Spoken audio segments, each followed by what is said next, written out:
What up, fam? Welcome back to the Refocus Podcast. My name is Peyton, and here we refocus hearts and minds toward God. Just like your first cup of coffee or your morning jog, this podcast is intended for you to get ready and get prepared spiritually for your day as you do physically. If you're new to this podcast, thank you for listening, and please, depending on where you are listening to, click the subscribe button or the follow button, like this podcast, share this podcast with a friend, and just be encouraged by what God has given me for today. So, we all, for the most part, are indoors a lot today with COVID-19 and this pandemic that is happening within our country and throughout most of the world. A lot of people are in fear. A lot of people are very worried, very stressed, very cautious of everything and everybody because they don't want to be sick and they don't want to be one of the unfortunate ones who have passed away due to this virus. And even for me, I'm very cautious as to my interaction with people, my interaction with things, what I touch now with my hands, because I don't want to get my wife sick, who has fibromyalgia, which is an autoimmune disease or autoimmune disorder that does leave her immune system in a weaker state than mine. And since I don't rarely get sick, I'm a little bit more reckless as to how much I'm aware of what I touch, I'm not as aware of, how many times I put my hands on my face and things of that sort. So with this COVID-19 pandemic, it has really brought to light a lot of the, somewhat bad habits that a lot of us as people do. You would think certain things such as washing your hands regularly and using hand sanitizer and just keeping regular hygiene would be something of a normal thing, but we see that these items, from hand soap to disinfectant spray to toilet paper for some strange reason, are all being sold out. And so, my heart and my prayers go out to the families who have lost loved ones due to this pandemic, whether it was due to, unfortunately, the violence that has occurred through very stressed and anxious people, or the COVID-19 virus in itself. So this whole week, my heart has been grieved, but my heart has also been put at peace by God. Earlier this week, I had seen, because of a lot of churches starting to close their doors and starting to stream their services online to abide by what the government is saying, of about, no more than 10 people within the facility, and if there are more, we still need to keep the space between people of 6 feet. So our church, was one of the ones who did scale down. We didn't close, but we did scale down and really encourage people to watch online. And for what I saw, it was a very great success. We saw a lot of people online, a lot of people responding, a lot of people sharing their online services, a lot of people sharing the gospel. I saw a lot of people's hearts moved by God during this time to share online in a time where, you would think normally we should be doing this, but in a time where we're used to being so busy, this COVID-19 pandemic has really slowed down a lot of things for a lot of people. Really slowed down life for a lot of people. This weekend, or when you all hear this, the weekend that I am recording this, me and my wife spent pretty much the entire weekend together. We spent all of Saturday together. We didn't hang out with anybody. We didn't go anywhere outside of going to the mountains. We went to Mount Lemmon, and we went up to Summer Haven and just walked around. It wasn't snowing, but it was still cold enough that the snow was still there at the top of the mountain. So we just checked it out and sight saw, and it was just a really good time. And definitely I'm gonna have some vlogs prepared for that on the YouTube channel. So if you're not subscribed to my YouTube channel, it is in the description. Please make sure you subscribe. There's already a ton of content on there, previous episodes of the Refocus podcast, my music, and my video series called 13 Reasons Why I Love My Wife. It's funny, it's entertaining, and hopefully it encourages you to figure out 13 reasons why you love your spouse as well. But let's get into the word today. So the scripture that I've been hearing a lot was based upon something that I was grieved on earlier. Not to talk too much about what had happened, but somebody had expressed their concern for why my pastor had and why other pastors had shut their doors and or scaled down to do online streaming of their services. And to me, it wasn't a thing of a lack of faith. I think people who don't really understand faith tend to throw that out there. I've seen, especially with this, when people are taking precautions, they're like, well, where's your faith? Oh, well, we just believe in Jesus. And it's like, well, it's not just because I'm taking precaution or just because I'm being a good steward with this temple that God has given me and practicing great hygiene does not mean, or me practicing what the CDC professionals in disease control have instructed us to do doesn't necessarily mean that I have a lack of faith. And I think we think because we're taking these precautions that it's out of fear more so than precaution.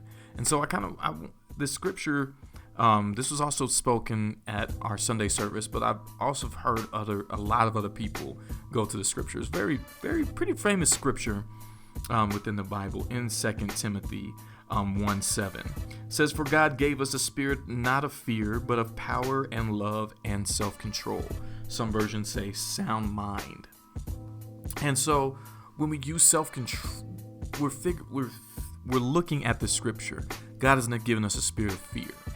So if I'm a believer in Jesus Christ, I believe you are too listening to this. You're a believer in Jesus Christ. You've given your life to God. You are living out his word. You have not been given a spirit of fear. You are not afraid of what this life brings. And even in those moments when you fall short and you are fearful, God always brings peace into the situation, always brings peace into your life, always comes through.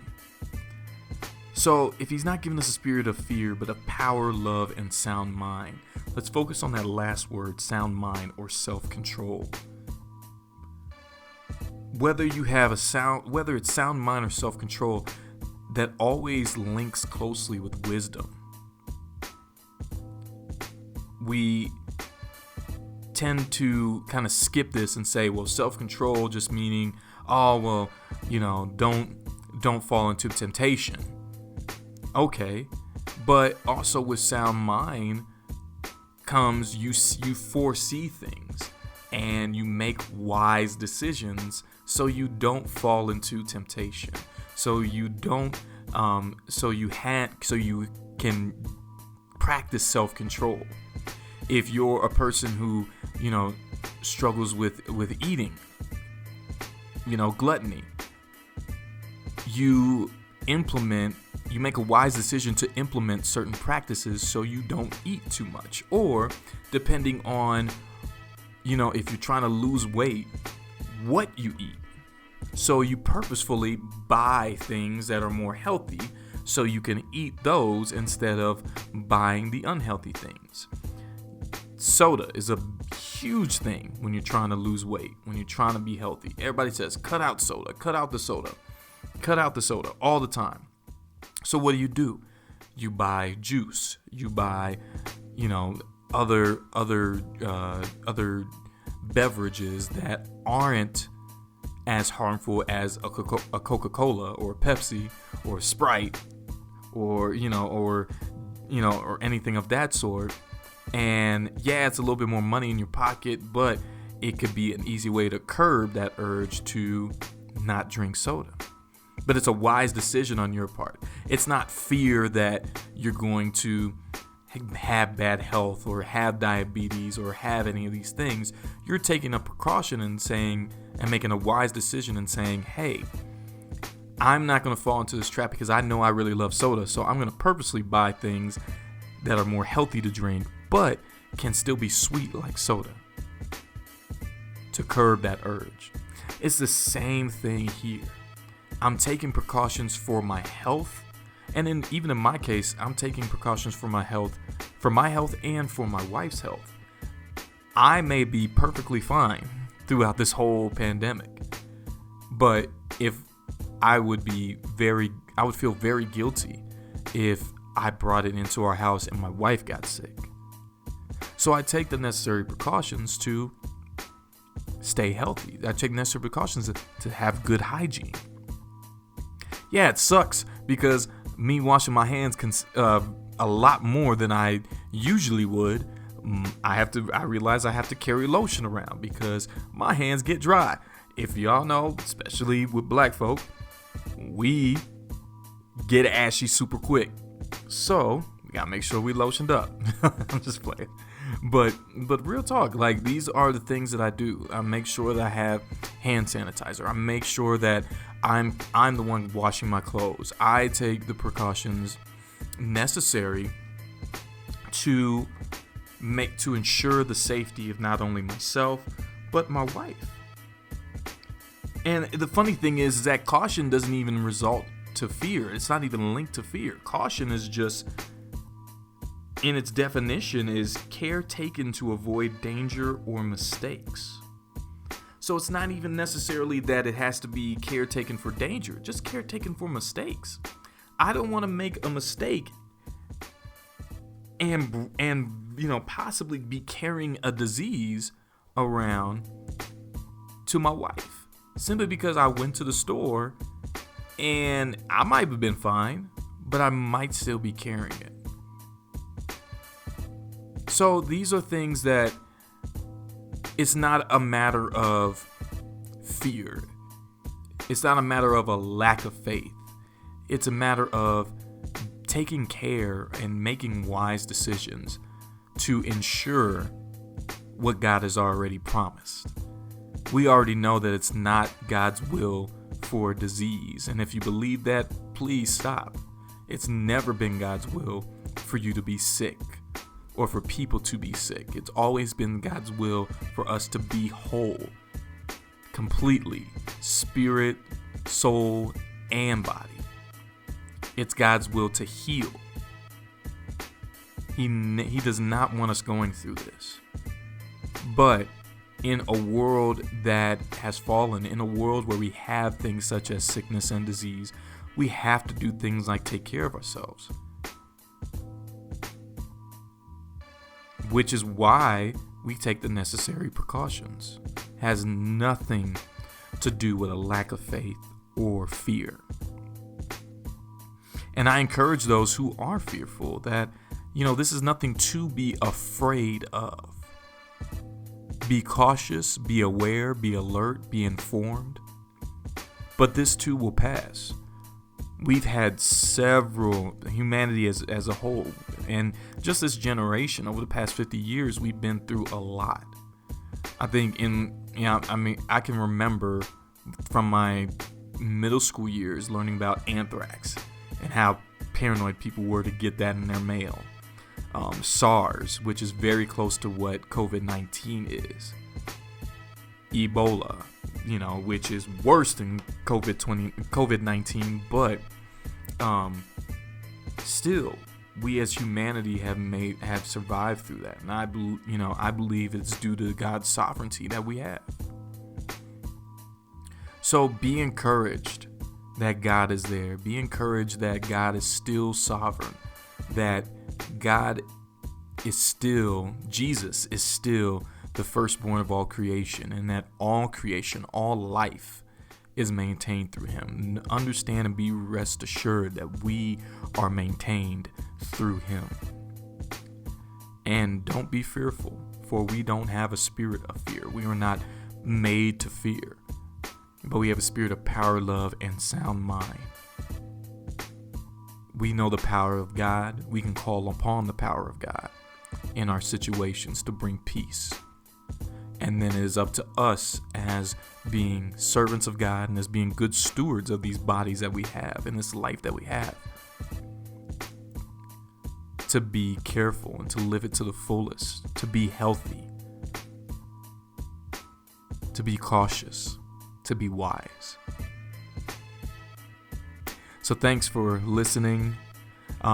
Stay tuned. I got more coming up. I'm gonna be putting out a lot. If you haven't listened to the past episode about resetting your focus, definitely check that out. I think that's also an encouragement too. It kind of relates this one about just setting your sights on God. Setting your sights on God and his will for your life, and not worried about what's in front of you, not worried about what's happening right now, but allow God to bring you peace so you can refocus on him. Once again, feel free to subscribe, follow, like, share, comment. All my contact information is in the description. Feel free to get at me. I would love to chop it up with you. Until next time, I hope you made today your refocus day. Peace.